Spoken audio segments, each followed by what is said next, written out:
राज्यामध्ये आरक्षणासंदर्भात अत्यंत महत्त्वाची गोष्ट समोर आली आहे. जवळपास 48 लाख लोकांच्या मराठा आरक्षणासंदर्भात नोंदी सापडल्या आहेत. तर त्याचप्रमाणे 12 लाख लोकांना आतापर्यंत प्रमाणपत्र वाटप केल्याची माहिती समोर येत आहे. याविषयी बोलण्यासाठी माझ्यासोबत मराठा समन्वयक आहेत. गेल्या अनेक वर्षापासून मनोज जरांगे पाटील यांच्यासोबत ते काम करतात आणि त्यांची भूमिकाही एक मोठी भूमिका असते. सर, आत्ताची अपडेट जरा पाहिलं आपण तर जवळपास 48 लाख नोंदी सापडल्याचं सरकारकडून माहिती समोर येते. जे शिंदे समितीचे प्रमुख आहेत विखे पाटील. मात्र ते 48 म्हणता यापूर्वी 58 लाखाचा आकडा होता. ही तफावत कशी? नाही नाही, खरं आता मी आता सांगितलं, सरकार हे पाणी चोपडायचं काम करायला लागलंय आणि अंग काढून घ्यायचं काम करायला लागलंय. सरकारने कायमस्वरूपी क्लिअर माहिती दिली पाहिजे, सत्यता दिली पाहिजे.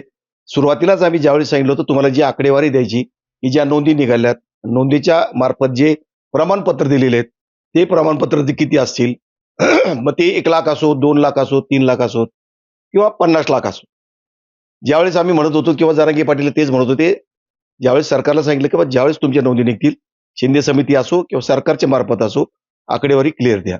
आणि ती आकडेवारी क्लिअर दिल्यामध्ये समाजामध्ये त्याच्यावर विश्वास असतो. आणि तो जर विश्वास ढळमळीत करायचा असेल, तुम्ही पहिल्यांदा सांगायचे 54 लाख, मग म्हटले 57 लाख, 12 लाख लोकांना प्रमाणपत्र दिले आणि आता मध्येच 48 लाखाचा आकडा आला कुठून? विखे पाटलांनी हे संशोधन केलं पाहिजे. विखे पाटलांच्या विश्वासावर आम्ही 2 सप्टेंबरला मुंबईवरनं परत आलोय. कारण तुम्ही दिलेल्या GR मधून, तुम्ही दिलेल्या गॅजेटमध्ये आम्हाला काहीतरी मिळेल, ते हळूहळू मिळेल, इतक्या लवकर मिळणार नाही, थोड्या थोड्या प्रमाणामध्ये आपण घेऊ, हा विश्वास आम्ही तुमच्यावर दिलेला आहे. आणि हा विश्वास जर तुम्हाला संपवायचा असेल तर हे चुकीचं आहे. मला सांगा, म्हणजे नेमकं ही तफावत कोणामध्ये आहे? कारण की जरांगे पाटलांनी याच्यावरती देखील टिप्पणी केली आहे की जे अधिकारी नोंद सापडतात त्यांचं आणि जे समितीचे अध्यक्ष आहेत या दोघांमध्ये समन्वय नाही असं म्हणायचं आहे का? सरकारचं समन्वय आहे. सरकारच्या मनात आल्यावर कोणावर समन्वय घेऊ शकतात ते. इकडची माणसं इकडे येऊन वॉशिंग मशीन मध्ये घेऊ शकतात. तर एका सरकारला एवढे हे समन्वय साधायला शिंदे समिती इथे रिटायर्ड समिती आहे. त्यांच्यावर कंट्रोल करायला काही हरकत नाही. ते करू शकतात आणि ते कामही करू शकतात. परंतु हे त्यांना काम करू देत नाहीत. अशा प्रकारचे जर खोटे आश्वासनं जर देत असतील, अशा प्रकारचे चुकीचे आकडे जर हेच द्यायला लागले, तर त्या समितीकडून नेमकं काय आलेलं आहे? म्हणून त्या समितीने आणि महाराष्ट्र शासनाने आणि विखे पाटलाने याच्यावर श्वेतपत्रिका काढावी आणि ही अशा प्रकारची श्वेतपत्रिका काढावी की आम्हाला पूर्णपणे प्रत्येक जिल्ह्यामध्ये जुने किती आहेत. मग ज्यावेळेस आम्ही आरक्षणाची मागणी केली तेव्हापासूनच्या अगोदर मला हे म्हणायचं, त्यांनी जवळजवळ 1994 पासूनची आतापर्यंत आकडेवारी दिली तरी चालेल आम्हाला. प्रत्येक वर्षाला किती पत्र निघालेत किंवा त्याच्यापेक्षा 1967 पासून दिली तरी चालेल. मग त्यांचं म्हणणं असेल विदर्भातली एवढे आहेत, महाराष्ट्रातली एवढे आहेत, खानदेशातले एवढे आहेत आणि मग मराठवाड्यातले किती आणि पश्चिम महाराष्ट्रातले किती, या सगळ्यांची श्वेतपत्रिका काढून त्यांनी आम्हाला टोटली तो हिशोब दिला पाहिजे की या जिल्ह्यामध्ये एवढे या साली निघाले आणि ते जर निघाले तरच आम्ही त्याच्यावर विश्वास ठेवू. नाही तर उद्या जर म्हणले 1 कोटी निघाले, आम्ही त्याच्यावर कसं काय विश्वास ठेवणार आहेत? प्रमाणपत्र देत असतानाच तुमची दिरंगाई होते. नोंदी काढलेल्या आहेत, त्या नोंदी काढलेले प्रमाणपत्र काही जे काढलेत, जे व्हॅलिडिटी करायची त्या व्हॅलिडिटीसाठी सुद्धा प्रमाणपत्र द्यायला तयार नाहीत. सरकार काम करत नाहीत किंवा फक्त हे तुम्ही आमची आकडेवारी त्यावेळेस फुगवून दाखवण्याचा प्रयत्न केला. याचा अर्थ फक्त तुम्हाला ओबीसीला आणि इतर लोकांना त्यांना खुश करायचं होतं का? मग मराठी एवढे मूर्ख आहेत का? त्यांना काय समजत नाही का? तुम्ही सगळ्याच दृष्टिकोनातून जर आम्हाला फसवायचा प्रयत्न करत असाल तर तुम्हाला महागात पडेल. मग मी महिला आत्ताच सांगतो किंवा आमच्या जरांगे पाटील मग आंदोलक आहे, त्यांनी पुन्हा आमचे पत्रे टाकलेत आंतरवालीत आणि पुन्हा सांगितलं मी आता झाडझूड करतो. मला जर अशा प्रकारचं जर उणं बावणं वाटत असेल आणि समिती काम करीत नसेल किंवा सरकार चांगल्या पद्धतीने काम करत नसेल आणि सरकारचं आमचं समन्वय होत नसेल चांगल्या पद्धतीने, मला पुन्हा उपोषणाला बसावं लागेल. मग आमच्यासारखे जरी आम्ही त्यांना सांगत असलो, आम्ही आतापर्यंत सांगितलं की मुंबईहून परत आम्ही त्यांना आणलं होतं किंवा जे गव्हर्नमेंटने दिलेलं आहे आपल्याला आपण घेतलं पाहिजे, आपण समाधानी राहिलं पाहिजे, थोडं थोडं आपण त्याच्यामध्ये पुढे गेलं पाहिजे. ही भूमिका आम्ही घेतली आणि मग त्यांना आडमोठी भूमिका कसं म्हणतील? मग तुम्ही लोक मग त्यांनी मग बसायचं ठरलं तर काय करणार परत तुम्ही? आमचं मत आमचे असं करू नये, सरकारने ही वेळ येऊ देऊ नये आणि सरकारने लवकरात लवकर हा तोडगा काढून त्या समितीला पूर्णपणे महाराष्ट्रभर फिरवलं पाहिजे आणि ते प्रमाणपत्र खरे किती आहेत, खोटे किती आहेत, आम्ही तर खोटे म्हणणारच नाहीत, पण खोटे आकडे किती दाखवले तुम्ही, खोटे आकडे, तर ते तुम्ही क्लिअर करावं आणि लवकरात लवकर अधिवेशन चालू तोपर्यंत श्वेतपत्रिका काढा ना उद्याच. तुम्ही आज जरी संध्याकाळी सांगितलं विखे पाटलांनी प्रत्येक समाज कल्याण अधिकाऱ्याला, प्रत्येक कलेक्टरला, प्रत्येक विभागीय अध्यक्षाला की मला या 25 वर्षामध्ये 40 वर्षामध्ये प्रत्येक वर्षाला ओबीसीचे कुणबीच्या प्रमाणपत्र किती दिलेले आहेत. मग कोणालाही जाऊ दे, ते कुणबी करायला गेला असलं तरी चालेल आम्हाला, कुणबी म्हणून सुतारला गेला असलं तरी चालेल आम्हाला, कारण कुणबी प्रमाणपत्रच त्यांना मिळतात ओबीसी मधले. त्यांचे असले तरी ती आकडेवारी चालेल आम्हाला, पण द्या ना आकडेवारी, सांगा आम्हाला. मला मला काय माहिती आहे की ही जे काही आकडेवारी आता जाहीर झाली यामध्ये जी तफावत आहे यावरती म्हणजे तुम्ही एक समन्वयक म्हणून तुम्ही नाराज आहेत का? तुम्हाला काय वाटतं स्पेसिफिक आकडा एक्झॅक्ट आकडा तुमच्या समोर आला तर? नाही नाही, नाराज म्हणजे नाराज नाही, तीव्रता आहे याच्यामध्ये. जर अशा प्रकारची आकडेवारी कमी जर येत असेल तर तुम्ही ही तफावत का दाखवली आम्हाला? मीच नाही, वेळा माणूस सुद्धा याच्यावर हे चिंतन करेल ना, की ज्यावेळेस तुम्ही 2 वर्षापूर्वी ज्यावेळेस ती तर घटना 2023 ची आहे, त्याच्यानंतर समित्या स्थापन केल्या, 24 मध्ये आपण समिती स्थापन केली, वाशीला जाऊन आलो, त्यानंतरची ज्या घटना आहेत की त्यानंतर त्यांनी आकडेवारी दिलेली आहे. आणि ही आकडेवारी आज तुम्ही जर 2-3 वर्षानंतर 2.5 वर्षानंतर आणि किंवा 2 सप्टेंबरच्या जी आर नंतर जर तुम्ही 6 महिन्यांनी सांगत असाल की 10 लाख रुपये हे 10 लाख गेले कुठं मग? जसं आमचा असा प्रकार घडलाय बघा. आता मी तुम्हाला सांगतो की जसं आम्ही पहिले 1 मे 1960च्या अगोदर संपूर्णपणे मराठवाड्यातले लोक कुणबी होते, ते एकदम 1 मे 1960च्या नंतर मराठी झाले. एकही कुणबी मराठवाड्यात राहिले नाही. हे गॅजेटच त्याच्यासाठी आहे. ही गॅजेटची मागणीच आमची त्याच्यासाठी आहे की गॅजेटमध्ये असणारी जी जनगणना केलेली आहे त्या जनगणनेमध्ये ज्यावेळेस हैदराबाद स्टेट होतं, त्या हैदराबाद स्टेटने सगळ्यांची जनगणना केलेली, ही लोकसंख्या जी मांडलेली आहे किंवा त्याच्यामध्ये सुतार किती आहेत, माळी किती आहेत, ब्राह्मण किती आहेत, मारवाडी किती आहेत, मराठा किती आहेत, मराठा आकडाच नाही. या गॅजेटमध्ये मराठ्याचा कुठेही आकडा नाही. त्यांनी कुणबी ही संख्या दिलेली आहे. मग ही कुणबी संख्या जशी आमची मराठवाड्यातली निघून गेली आणि एका दिवसात सगळे मराठे झाले, तसंच हे झालं आता. विखे पाटील, गंगेच्या पलीकडचं पाणी जरा वेगळं आहे, गंगेच्या पलीकडचं पाणी वेगळं आहे, आमचं पाणी लय वेळा अडवताय तुम्ही, हा विषय वेगळा आहे. परंतु तुम्ही आम्हाला त्रास देण्याचा प्रयत्न करू नका. पुन्हा जरांगे पाटलाचा किंवा समाजाचा, जरांगे पाटलाचा द्या सोडून, पण समाजाचा विश्वासघात करू नका. जरांगे पाटलाला समाजाने सांगितलंय आणि समाजाने जरांगे पाटलावर राहून तुमच्यावर विश्वास ठेवलाय, म्हणून समाज मुंबईवरून परत आलेला आहे.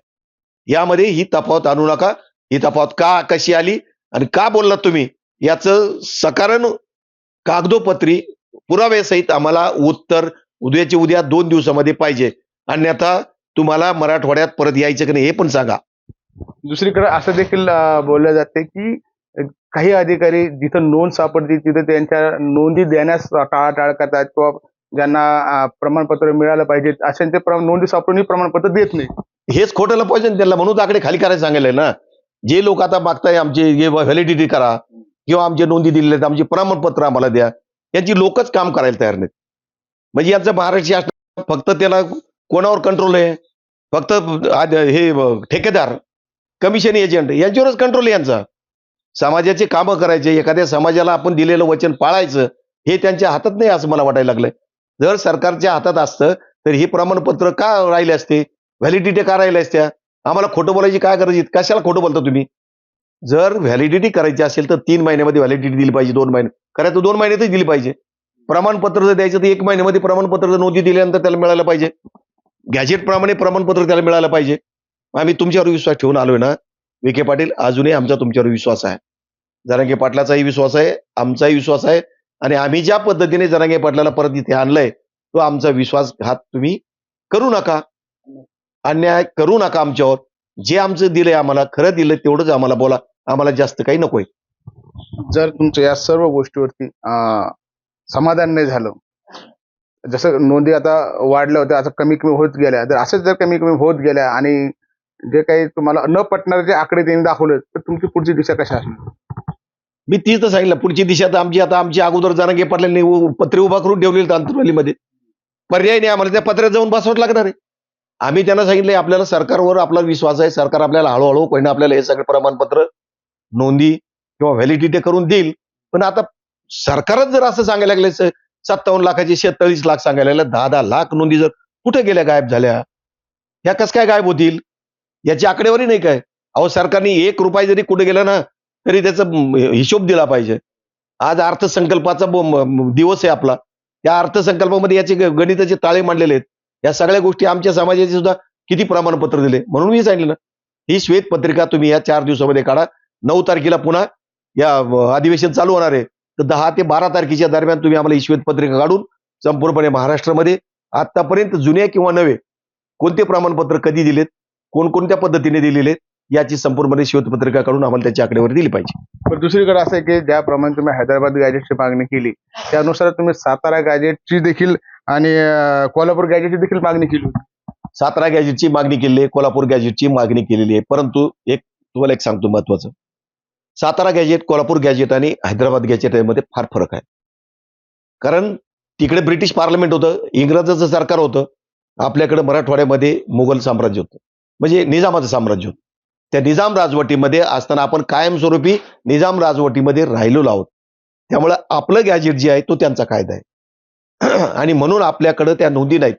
म्हणून जे आम्हाला जसं सांगितलेलं गव्हर्नमेंटने सांगितलेलं आहे किंवा कायदेतज्ञांनी सांगितलंय, नवे डॉक्टर बाबासाहेब आंबेडकरांनी लिहून ठेवलेलं आहे संविधानामध्ये, की ज्या एखाद्या राज्याची निर्मिती होत असताना किंवा एखादं राज्य कॉमन होत असताना किंवा एखाद्या राज्यामधून काही गावं फुटत असताना त्या गावामध्ये असताना स्वातंत्र्यपूर्वी कालावधीमध्ये जे त्यांना हक्क असतील, जे त्यांचे कायदे त्यांना लागू असतील, जे राज्य प्रस्थापित झाले असेल त्या राज्यामध्ये त्यांना ते कायदे आणि हक्क दुसरीकडे जात असताना किंवा कोणामध्ये सामील होत असताना कायम अबाधित राहतील.